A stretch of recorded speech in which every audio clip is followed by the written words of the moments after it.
Hey ladies, let's visit a topic about being very focused on the present.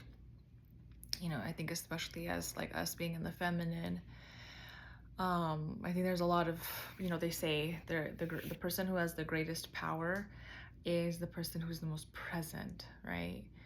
And sometimes when we're very busy making decisions, like focused on future things or especially things that get us in trouble, I would say, is when we are so attached, and that's the key word, attached to a certain outcome, where all the things that we do in the present are very attached to a very specific, motive and reason. We start to get into that control position. We start to get anxious, and we start to, I don't know. It's like what you reap, what you sow is what you reap, and so depending on what you're planting with your energy, then you'll be surprised what, sometimes maybe even disappointed what you see later on.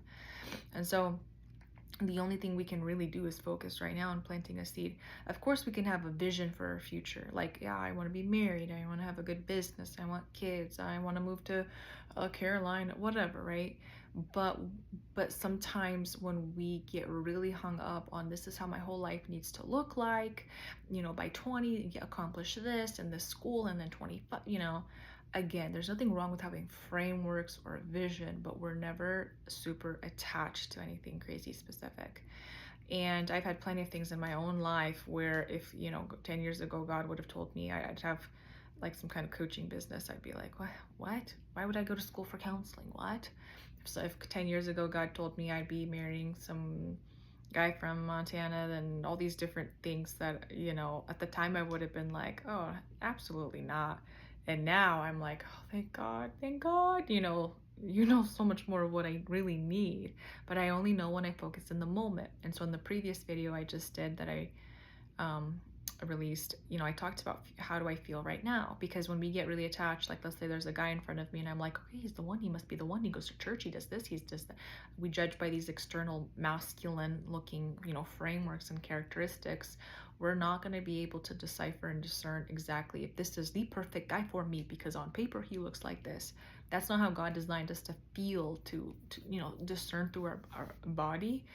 And so what's better is day by day you drop into your heart, wow, look at how he provided for you here. Look at how when he said he was going to call you at 5 p.m., he did, or he was running late, but he texted you and let you know. That felt nice, right? Or look, this date didn't work out at 5 o'clock, but he made sure to reschedule or check in because he cares about how you feel, right? It's not, again, ladies, and apply this to whatever life situation you're trying to figure out through. It's not, oh, yep, I'm gonna marry this guy because this is what he looks like on paper. Or it's not like, yep, this is gonna be my business because this is what it looks like on paper, like perfect. No, it's day by day, like what feels good. Because it's like I could be dating a guy and it's like, man, like we're not aligning in values. Or or maybe he's kind and he's good, but we're not aligning in values, right? And like really paying attention and feeling that. How does it feel that you want to have you want to live in some secluded little town with the big homestead and he's a massive city guy and there's no way he's going to do that. They say like, yes, you guys might be a match in your heart space in terms of energy and love, but does that necessarily mean you guys are equally yoked in terms of values and the type of love you want to have? No, wisdom would probably say no. Okay. And so we just do all these like unnecessary things. We try to force a certain outcome because we're either attached to it or we think we perceive what's best. And so the thing I kind of want to talk about is us being very present in our current life and seeing what is going to happen, what's going to come out of this situation, whatever it is. I've spoken and helped many of you women process, and other clients, well, I don't know, I want to do this. I fill in the blank. What is it that you desire? And watch yourself. How tied to that specific outcome are you? And the more tied you are to that specific outcome, the more you're going to feel anxious and the more you're going to try to control in that way. And then the more you're going to try to misinterpret or misperceive certain signs and equate them as signs when they're not. Instead, how does it feel in the moment? Let me think of a couple examples from dating, right? I already said, how does this feel in the moment when you're interacting with him, X, Y, and Z? Because that's the other thing, like I had to really start to like break it down in my life. The future, in some essence, I understand wisdom, vision, all of that, but in a way, the future is an illusion. who even knows 100,000% sure they will be available and alive tomorrow? And that's why the Bible is very clear about us stewarding the current moment, our life right now, in that wisdom and that love and that presence. And if more people actually believed what was showing up in their life right now, or present or a part of life right now, I think we'd be getting in way better places. We're too busy sometimes, like, I gotta build this dominion and this church and this mission and this and this and that.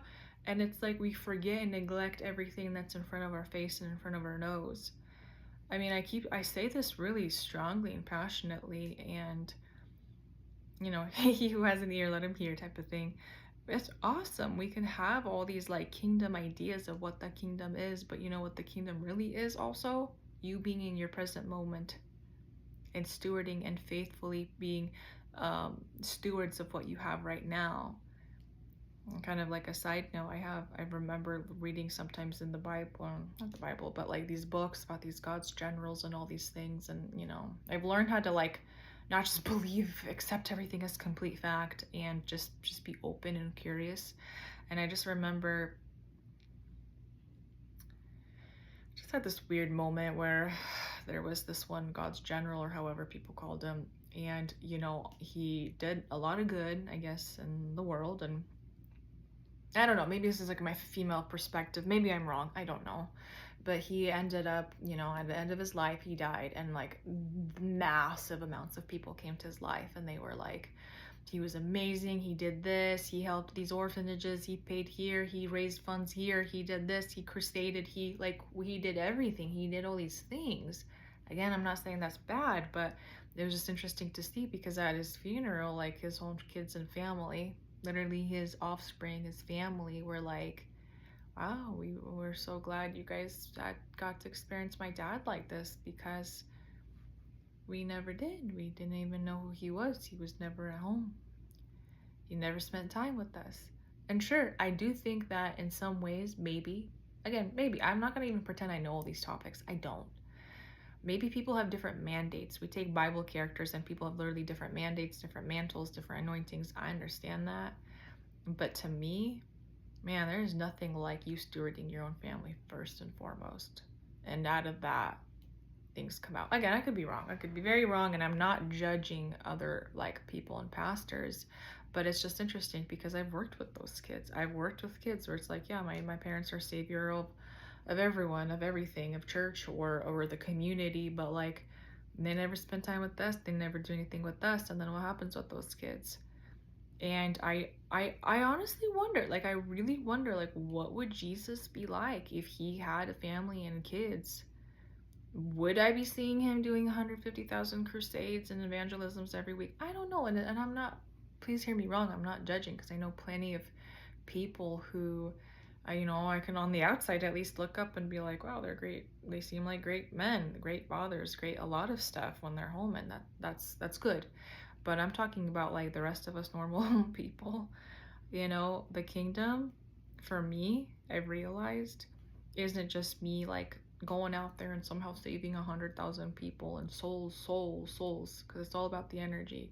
For me, it's so being in my present, being in love, presence, patience, peace, kindness, the fruit of the Spirit, the fruit of Jesus, where everywhere I go, I start to naturally unleash a level of light and freedom, and how I look at a person can set them free, how I smile at someone, how I say something hello.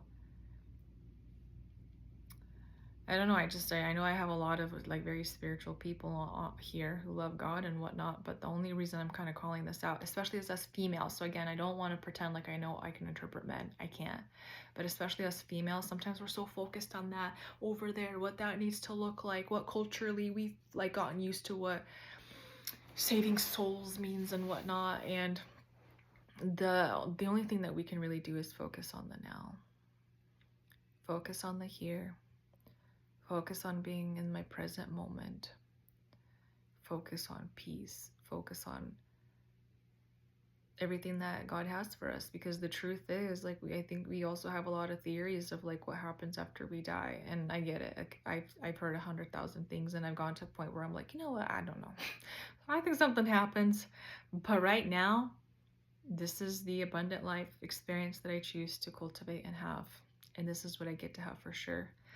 And so I remember sometimes when I'd get like stressed out, even dating, like, oh my gosh, is he for me? Is he not? La, da, da, da, da. Like when I'm with him, it's wonderful, and I leave, and then I start to think of, and what about this, and what about that, and all these things come to me, and all these different like boxes and cultural comparisons and da, da, da. But when I'm with him, whoa, time stands still.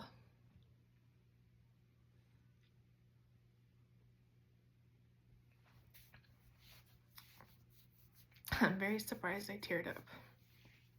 I did not start this video like that.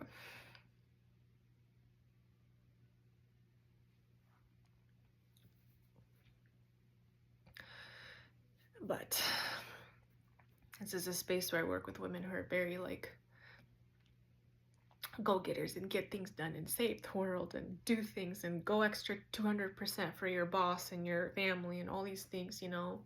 And I love God, I love church, I love all these different things. And it was so funny, like I keep waiting for this man to show up and save me and rescue me, and then I'm still trying to like judge my future partner, whoever he was going to be with. This is how it needs to look like, and while I'm simultaneously supposed to feel so amazing. And I started to realize, like, when I would be with guys that were all about like get out there and get things done in this mission field and da da da, I'd feel so ignored around them. I'd feel almost like a pawn where, yeah, I'll give you my skills and my talents. Yeah, you want me to do this? Sure, I'll do that. Yep, you want me to back up here, and you know. And then I meet my man who has somewhat of a different background, and again, different mantle, different anointing, I'm sure, you know. But all of a sudden I sit with him and I just, oh man. I just remember crying, like, with my coach. I was like, what is this? Like,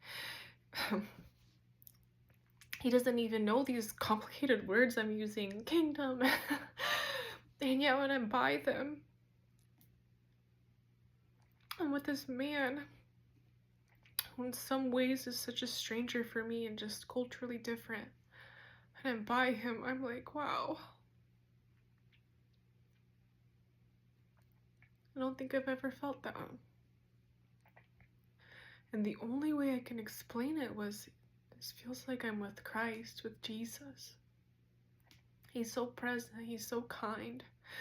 He's not focused on all these external crazy things. When he's with me, you know, besides when he's working and doing all these normal good things in life, like again, no one's saying he's not a citizen, but when he's with me, wow, how special do I feel?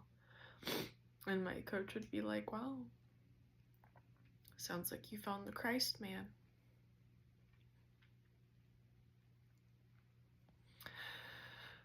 Oh,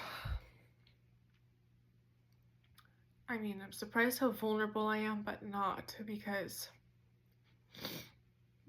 I'm telling you, nothing feels better than having someone who's so present, so kind. And the reason why this group of women that I advertise to, that I want to work with, like you girls, is feeling loved, cherished, adored. Okay, that's such a heart feminine experience. And not just, you know, loved and celebrated for your success, achievements, accomplishments, accolades, certificates, etc. Because I know all of you guys are very smart in your own way. And I'm going to tell you one thing. I could have overrode that and been like, yep, I'm a high successful, high achieving, wonderful, that's awesome, you know. And I could have been with a guy who's like, yep, me too, let's go, let's keep running, let's get busy, and we would just be, you know, and I don't know, I would have been probably wiped out and burnt out, and I probably wouldn't even know what it feels to be nourished. But I chose to tune into my heart, tap into my heart. What does that feel like? What would it feel like if Elena's adored? And there's no anxiety or future, only the present moment where she gets to relax and open up and have fun and be expressive and smile. And you know what? Out of that heart space, that is what I attracted. And I consider myself an extremely blessed woman. And I'm not like that because he came into my life. That's just something I started to tap into. And the funny thing is, the same abundance is available for everybody, not just me. And so the more I go into this abundant life that I have discovered, and it's very It's very real, the more I can share with you girls. So just kind of continuing our theme of being focused on the present, not just on these external future things, because at the end of the day, most of you girls have a lot of your stuff figured out. We're just focusing a little bit more on that feminine aspect of peace and presence. Because if we're not peaceful and present, we miss a lot of stuff. We miss gratitude, we miss joy, we miss everything. And then it doesn't feel like the abundant life when we're in autopilot mode. Hopefully this was illuminating for someone. I have somewhat of a wide variety of girls, although on a theme level, you guys all want the same. The abundant life, to access, really get into your feminine design. Blessings and bliss. I'll talk to you later.